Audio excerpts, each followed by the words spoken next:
So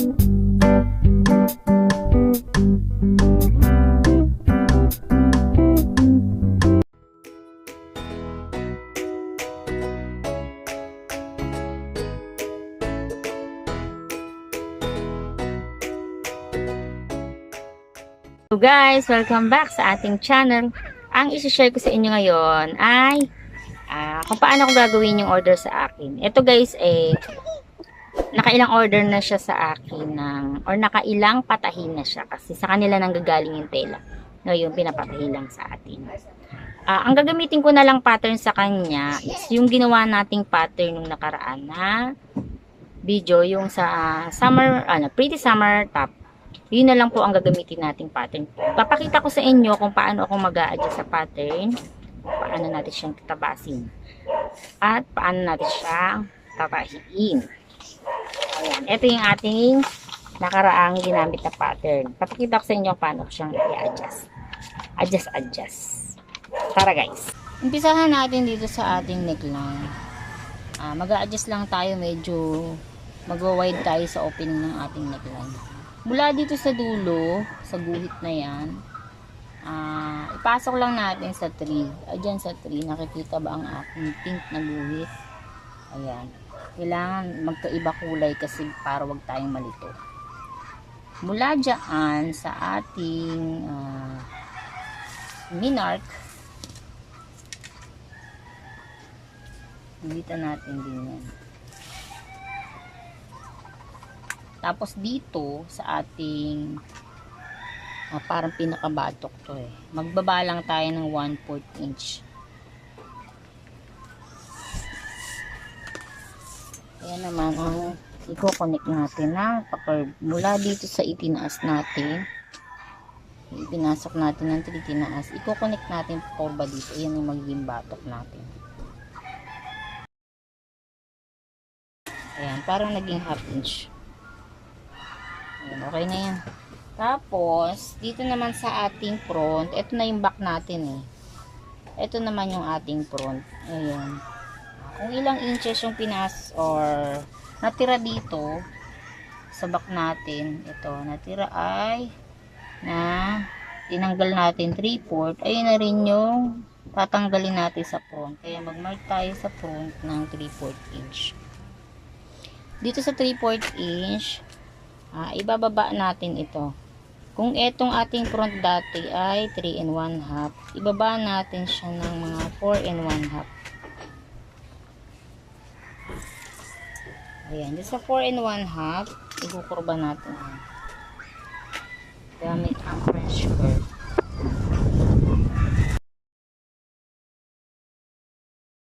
Ayan, medyo nag-wide na yung ating neckline.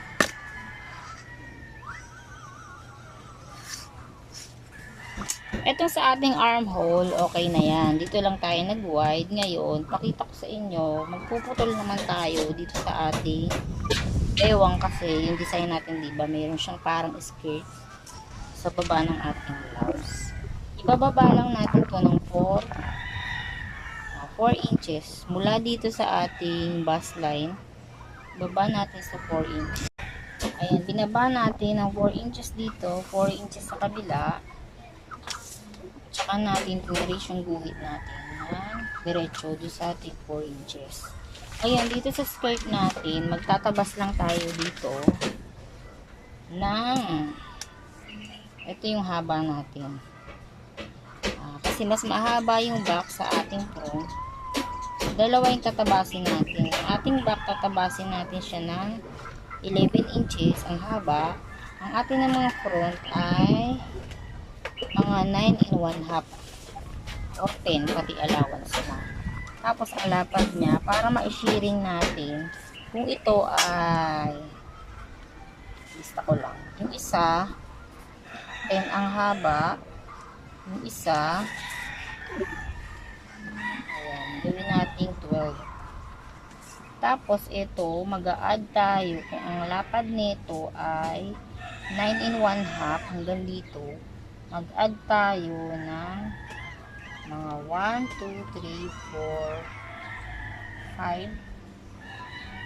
5. Mga 5 inches or 6 inches sa kabilaan, kaya ito ay magiging 15, 1, 2, 3, 4, 5,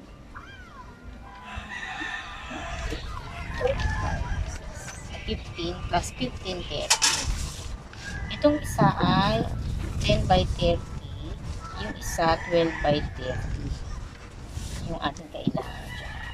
Ngayon, ito yung sa ating sleeve, kagaya ng ginawa natin nung nakaraan, or hindi na pala kagaya nung nakaraan. Ang gagawin naman natin dito, ayan na yung haba niya.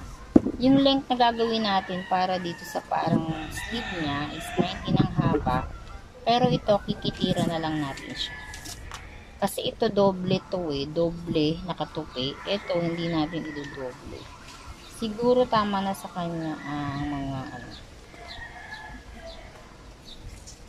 4 inches. Ito 19 by 4 inches. 19 yung haba, 4 inches ang lakas. Ngayon, mag-cut tayo. Ito yung ating gagamiting tela. Paghaharapin ko na siya sa right side. Kagaya ng nakaraang ginagawa natin, pinaghaharap na natin siya, yung right side sa right side. Pagsasabayin ko ng tabasin ang front at back. Tsaka ako na lang babawasan yung ating front. Ayan, magkatapat na siya. Tupi lang natin, nagkaharap na, tapos tinupi pa natin para magkaroon ng center fold. Ayan, ito yung ating center fold, nakatapat din dyan. Ngayon, magtitrace tayo. Magtitrace tayo dito sa shoulder natin. Ito yung ating mga guhit na color pink. Susundan natin yan. Ititrace natin yung pink na yan dito sa ating neckline. Ayan, pati yung sa front, lagyan na natin siya. Sa front din, lagyan na natin siya. And then, yung sa back. Dito sa armhole, kahit sa front na lang tayo mag-trace. At saka yung dito sa puputulin natin. Dito sa puputulin natin, ayan. Magagamit lang ako ng ruler. Para makapagguhit. Tapat ko yung ruler sa guhit natin. Tsaka ako siya guguhitan dito. Ayan na siya. Ngayon, magtatabas na tayo. Unahin natin gupitin dito yung ating back na ginuhit. Yung tinrace natin back. Pagdating sa shoulder, baba natin yung pattern para malagyan natin ng allowance. Tapos, iyan ang armhole natin. Sa back, iyan ang susundan natin. Hanggang dito sa gilid, kasi may allowance na siya.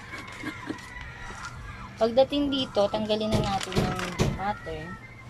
Ito yung guhit natin. Magbababa lang tayo ng mga 1/4 inch sa sewing allowance. Ayan na siya. Ngayon, kukunin natin itong nasa loob kasi iyan na yung back natin. Tsaka natin ibalik sa pagkakatatlo para makuha naman natin yung front. May mga ginuhit na tayo dyan sa front. Itong leeg, ayan, gugupitin ko na yan sa neck.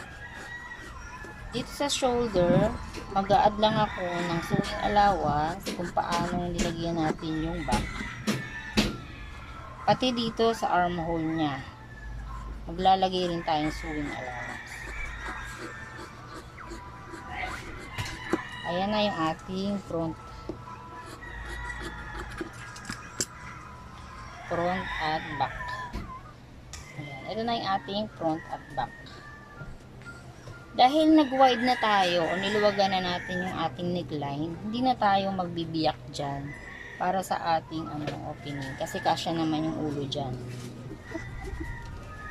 Ngayon, ang susunod nating tabasin, yung kanyang parang manggas. Ayan, after natin siyang matabas, yung dalawang piraso, Itiklop lang natin siya sa gitna. Saka tayo magkukurba dito. Curve natin siya gamit ang heat curve.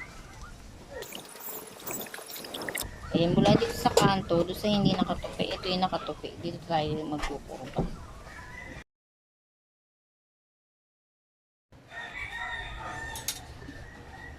Sunod lang natin tabaasin yung dalawang pirasong sukat natin ng sa skirt. Parang skirt niya. Ito yung width ng tela natin. Natabasan lang natin siya ng pahala. Ikakat ko dito yung 13 inches.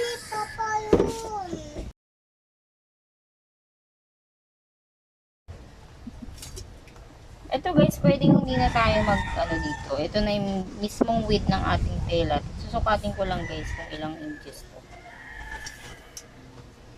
Ayan, nasa 31 inches yung kalahati. Pwedeng ito na rin siya. Hatiin na lang natin sa gitna.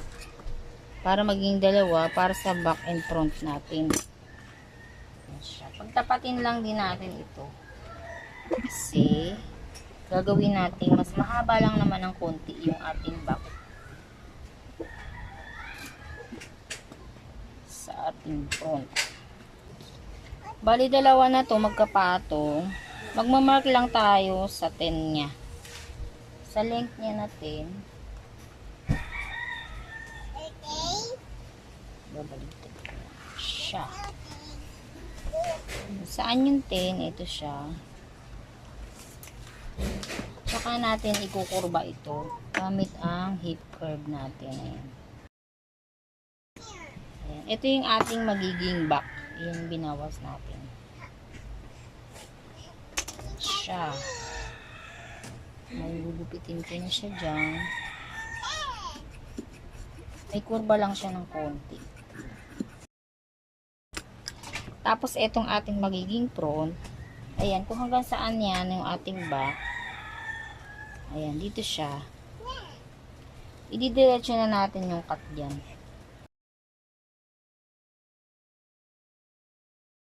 Ayan, ito na yung ating front and back ng skirt ng blouse natin. Ngayon, kunin naman natin yung sa sleeve niya. Yung kaninang sinukat natin, 19 by 4. Medyo hahabaan lang natin siya. Gawin na natin siyang mga 22. 22 ang haba. Ito, 22 by 5. Kasi magtitiklo pa tayo dito.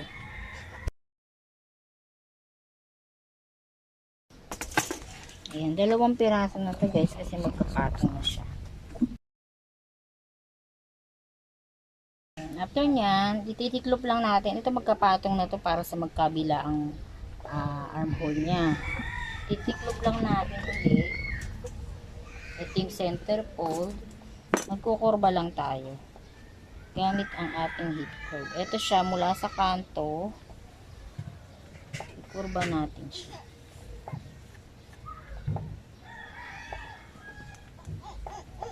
Papunta dyan sa kabilang side. Pero slight lang yung pagkakurba. Parang medyo nakaslide nga lang siya.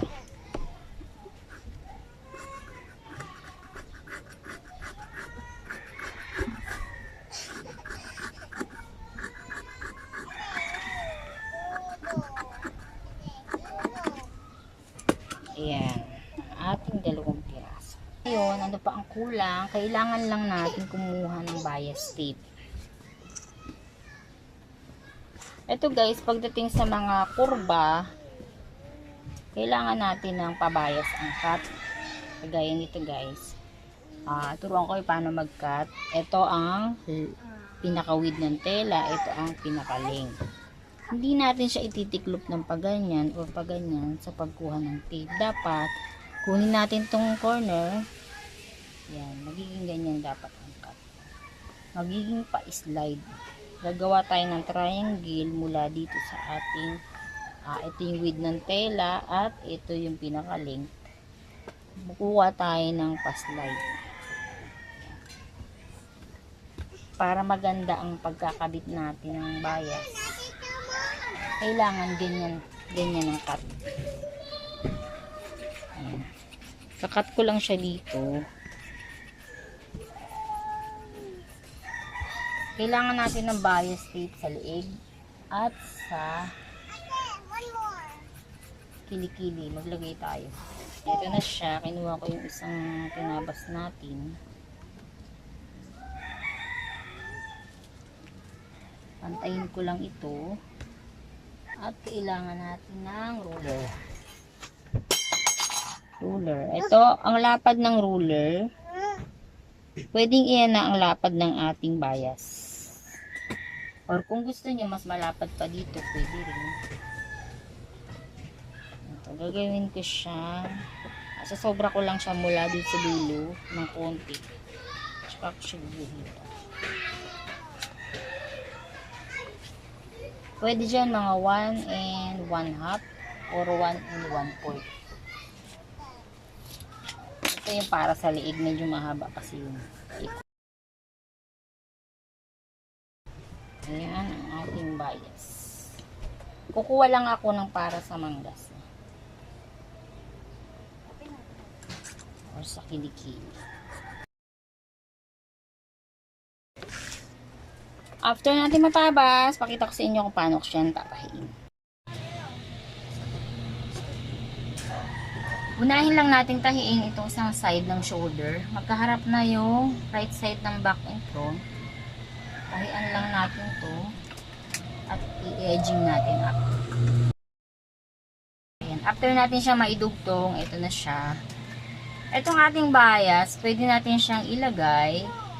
Kung gusto natin na makikita siya sa labas, pwedeng sa loob muna natin ilagay para pag top stitch sa labas siya. Pwede rin naman, kung gusto natin nasa loob ang bias, nasa labas ang unang tahi, tapos pangalawa, paloob na siya. Ito, ang gagawin ko ay palabas. Kaya mag-start ako sa loob. Ayan, after nyan, dahil ang ating bias ay ilalabas natin, kailangan ikat natin itong mga dulo ng tela, lalo na yung pa-curve, na hindi natin magugupit yung ating tahi, yung pasada nating tahi. Ang tawag dito ay pikete.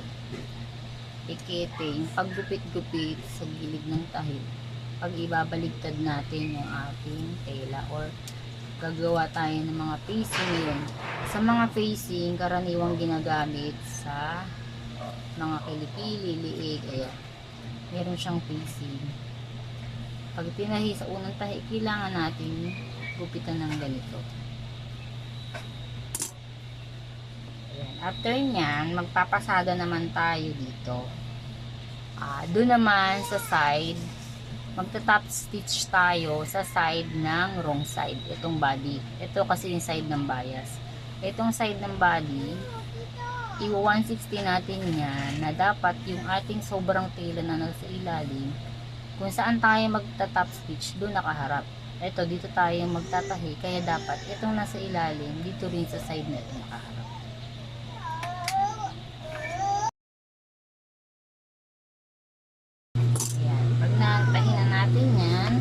Tayo sa right side, then tutupi natin siya sa kalahati hanggang doon sa unang tahi, yung dulo ng tela.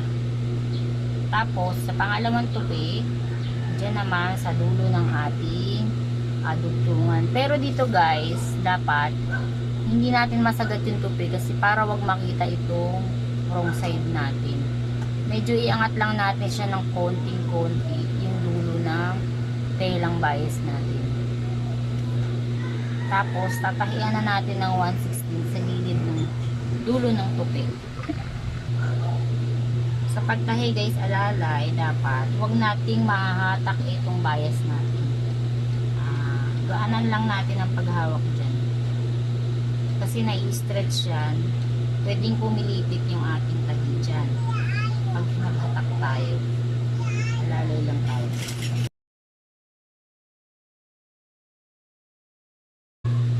Guys, ating ginawang bias para sa ating neckline. gagawin natin, pagdudugtungin na natin itong kabilang shoulder niya. Pagpapatungin natin to, pantayin lang natin yun dyan. Tapos i-edging ko lang siya sandali. And after natin siyang may edging, ito, ihahawi natin to kasi, ito guys, pakita ko. Ito yung back, ito yung front. Para wag siyang lalabas-labas dito, top stitch din natin siya dito sa dugtungan. Na ang way ng nasa ilalim na tela papunta sa back. Tahian lang natin siya ng maliit dito para malak. Ayan, ito na siya, nalak na natin siya. Hindi na siya lalabas-labas dyan. Ngayon, gawin naman natin itong ating para sa sleeve. Dito guys, titiklopin lang natin to ng maliit. Itong side na pantay. Ayan siya, ito yung pantay. Diyan na tayo magtiklop. Kasi pag ito, pwede rin naman dito sa parting pakuba. Try natin. Ay, hindi. Tama, dito lang tayo guys sa pantay. Tiklopin lang natin siya ng dalawang maliit na tiklop. Pwede ito, kung mahirapan kayo, pwedeng edging muna bago natin tiklop.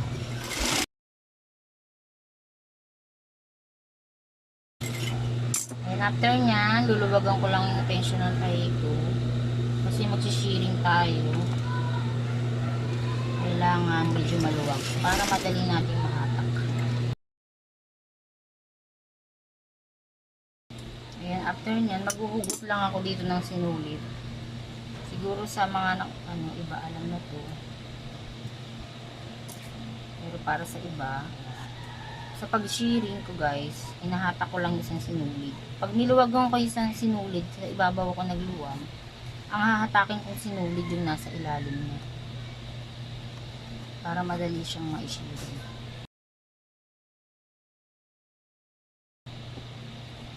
Magiging ganyan na siya. Hatakin din natin yung isa. Ayan, magiging ganyan na siya. Ngayon, dito sa ating blouse, bago natin siya tahiin, mag-mark lang tayo. Pagpantayin na natin yung armhole natin sa kaliwat kanan. Ayan, ganyan siya. Mag-mark na tayo dito. Mula sa dulo, importante lang dito guys, pantay-pantay yung ma-mark natin mula sa dulo hanggang dito. Ito, ima-mark ko siya sa mga 3 inches. Mula sa dulo, 3 inches. Ganoon na din yung ima-mark ko sa magkabilaan niya. Sa kaliwat kanan. Yung tapat-tapat niya, iyan na ima-mark na. Kasi dyan tayo mag-start ng ating pagpatong nito. Ngayon, itong ating ginawa na isiniring natin na ganyan, kailangan lang makuha din natin yung center niya para makapag-mark din tayo. Iniklop ko na siya ng ganyan. Pwede rin bago nyo i-shearing, kunin nyo na yung gitna para pantay din yung pagkaka-shearing natin. Ito yung nakalimutan ko kasi. Ayan, lalagyan ko ng mark yung gitna. Pati itong kabila. Sa paglagay guys, kasi minsan masusobra tayo ng shearing dyan. Papakataking lang natin para mapantay. Dito guys, papatong na natin siya. Yung gitnang mark natin dyan sa shoulder. Kung may yung dugtungan niya, iangat lang natin siya ng mga half inch dun sa back na part. Doon tayo mag-angat. Iyan ang gitna niya. Ngayon, ikakabit muna natin ito. Magbabayas kasi tayo, pero papaloob naman siya. Kaya lang, ikakabit muna natin siya. Kung saan tayo nag-mark, doon tatapat yung dulo ng ating shiniring. Papasadahan natin to sa tapat lang nung pagpasada natin sa shearing. Doon din tayo magpapatong ng tayo.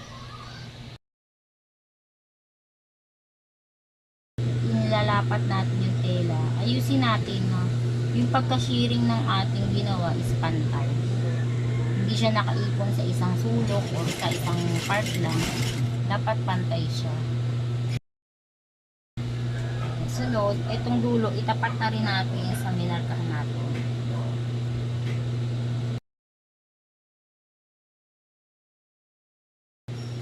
After nyan, maglagay tayo ng bias. Ito, bias tape natin. Kung gusto nyo, yung kagaya ng tahi natin sa blouse din na unang tinahi natin, i-edgingin lang yan, tsaka natin tutuloy. Ito, lalagyan natin ng bias. Pwede rin ganon, kagaya ng una natin ginawa.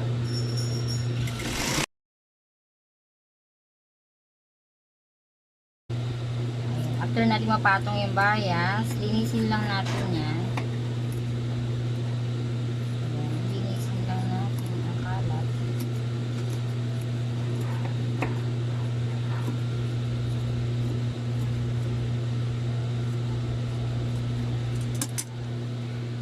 Pag medyo malinis na, magta-top stitch tayo dito. Dito pa ganyan. Ayan, after natin ma-top stitch, ipapasok na natin siya dito sa loob. Ayan, kagaya kanina, kaya lang palabas yung kanina, ito paloob. Unang tiklop sa dulo ng tela or tahi, pangalawang tiklop, dito naman ang tiklop sa dulo ng tahi natin una.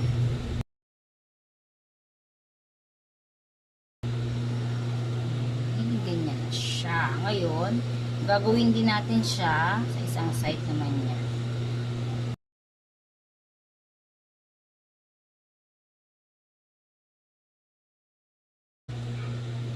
Ayan, after natin siyang makabit, yung ating sa manggas,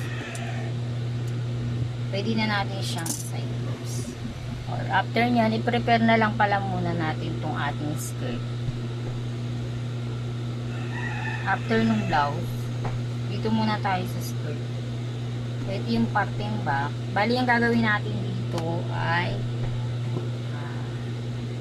nakatap yung ating shearing. Parang shearing niya. Titiklopin natin to ng dalawang tiklop na maliit. Ayan, para ito nakalabas to pagka tinatong natin. Patong lang siya, hindi siya nakadugtong sa ilalim o sa loob. Tiklopin natin ng maliit. Ito yung sa ating front.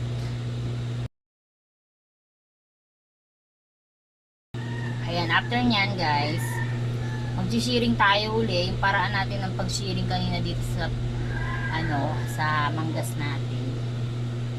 Ganun ulit dito. Ngayon, magta-top stitch tayo dito.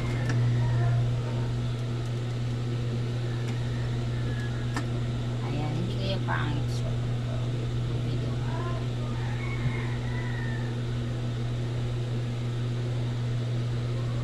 Try natin. Ayan, dito mula sa dulo ng tela, ang pakain natin sa tahi, siguro mga lang, mga half inch or 3/8 lang. Para hindi, kasi pagka medyo malapad yan, titikwa siya ng ganyan. Kaya, liitan lang natin. Para madali natin may shearing. Sungkitin natin yung ilalim na sinulid niya.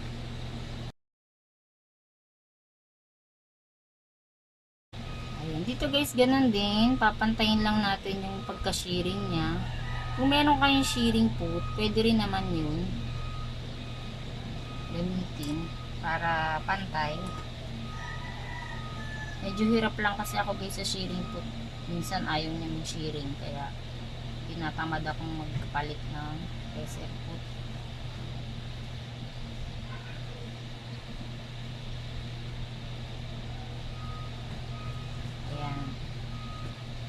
Ganyan siya. Tingnan natin. Itatapat natin ito para matansya natin yung hatak natin. Kung sakto na, ayan, kagaya niyan. Pwede pa tayo maghatak ng konti. konti lang. Para pumantay lang siya. Ngayon, hatakin din natin itong isang side. Para naman dito sa back. Yung mahaba guys sa back, yung pantay sa front.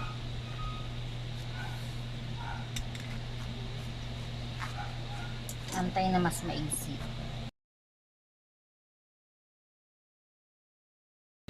Kailangan lang din pantayin natin siya doon sa kakabitan natin. Ito yung sa back. Ilagay natin siya doon sa side ng blouse na likod. Bali magiging ano siya. Pwedeng i-edging muna pala natin to guys bago natin ikabit yung skirt. Ayan. Kung backside ng ng skirt ang ating ikakabit, itong ating blouse, dito natin siya. Ayan, nandito sa side sa loob ng makina. Tapos itong ating skirt, i-aspili ko na siya guys para lumapat na siya mula dito sa dulo.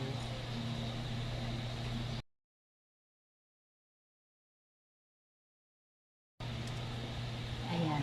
Dito, inatouch ko na siya para mag-a-adjust na lang ako dito sa unahang banda. Ayan. Ikakabit natin siya ng ito yung ating ilalim ng tela. Dapat siguraduhin natin na pag pinasadahan natin dito, nakalampas siya ng konti sa linya ng papasadahan natin. Ayan. Ang pasada natin, dun din sa pasada natin sa pag-shearing.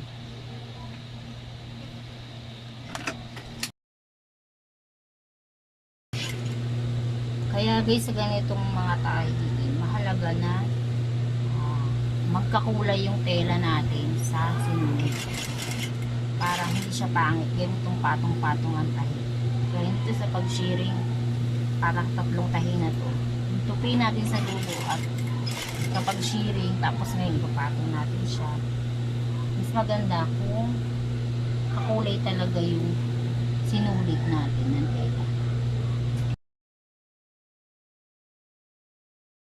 Ayan, natapos natin yung sa front, ngayon, ay sa back.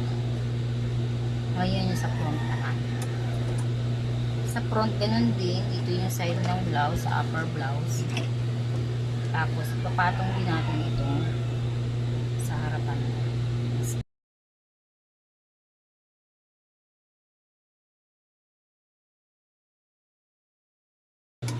Ayan, nakabit na natin sa back and front. Ngayon, magsasara tayo dito sa magkabila ang side niya. Side close na tayo. Pagtapatin lang natin yung kilikili niya. Tapos pagtapatin din natin itong ating shiniring sa dugtungan. Tapos sa kabila.